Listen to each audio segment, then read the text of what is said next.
নমস্কার বন্ধুরা, গোপাস কিচেনে আপনাদের সবাইকে স্বাগত।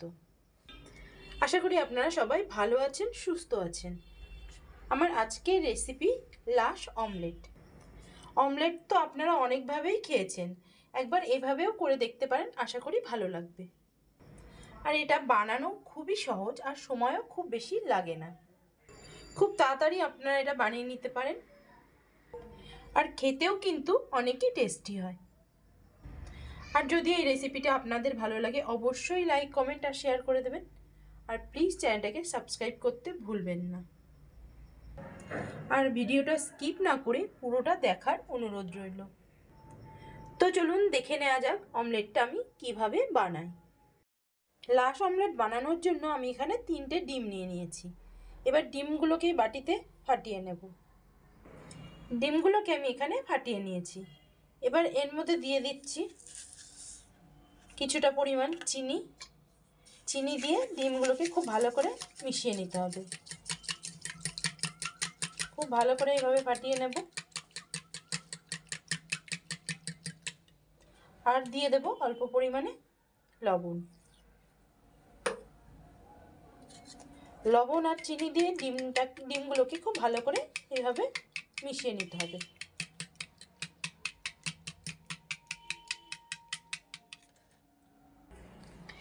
ডিম আর চিনির মিশ্রণটা 5 থেকে 6 মিনিট এইভাবে খুব ভালো করে ফাটিয়ে নিতে হবে।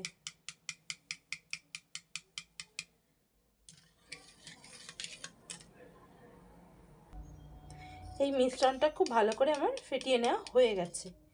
এদিকে আমি আর একটা বাটিতে খুব ভালো করে তেল ব্রাশ করে নিয়েছি। এবার আমি এই ডিমের আর চিনির যে মিশ্রণটা এর মধ্যে দিয়ে দিলাম।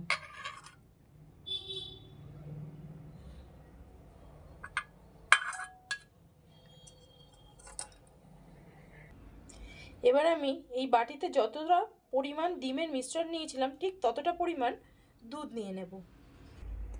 আপনাদের খেয়াল রাখতে হবে দুধ আর ডিমের যেন মাপটা একদমই সমান হয়। এটাও আমি এর মধ্যে দিয়ে দিলাম। দিয়ে আবারও ভালো করে মিশিয়ে নেব। এইভাবে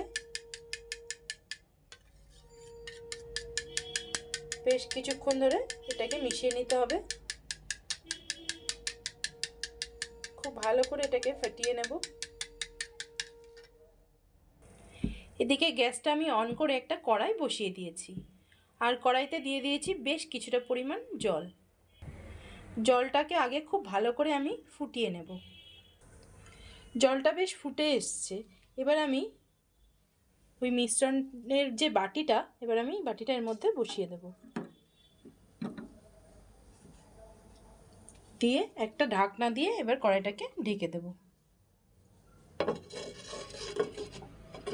ঢেকে আমি 15 থেকে 20 মিনিট রান্না করে নেব। 10 মিনিট বাদ এবার আমি ঢাকনাটাকে খুলে দিলাম। এবার আমি দেখে নেব, একটা এরকম টুথপিকের সাহায্যে দেখে নেব এটা হয়েছে কিনা। দেখুন এটা একদমই রেডি হয়ে গেছে। এবার আমি একটা ছুরির সাহায্যে এর চারপাশটা এইভাবে কেটে নেব।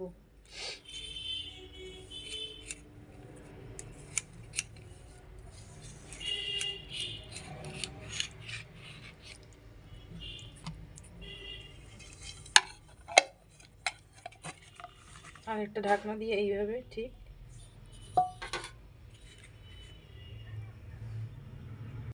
বন্ধুরা আপনারা এখানে দেখতেই পাচ্ছেন যে এটা কতটা সুন্দর হয়েছে। আমি আপনাদের একটু কেটে দেখাবো।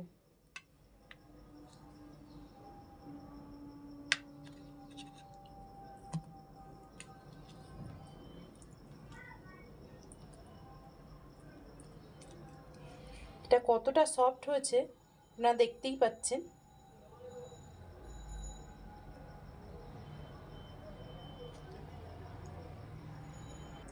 তো বন্ধুরা এভাবে আপনারাও ট্রাই করতে পারেন, আশা করি ভালো লাগবে। আর ভালো লাগলে অবশ্যই কমেন্টে জানাবেন।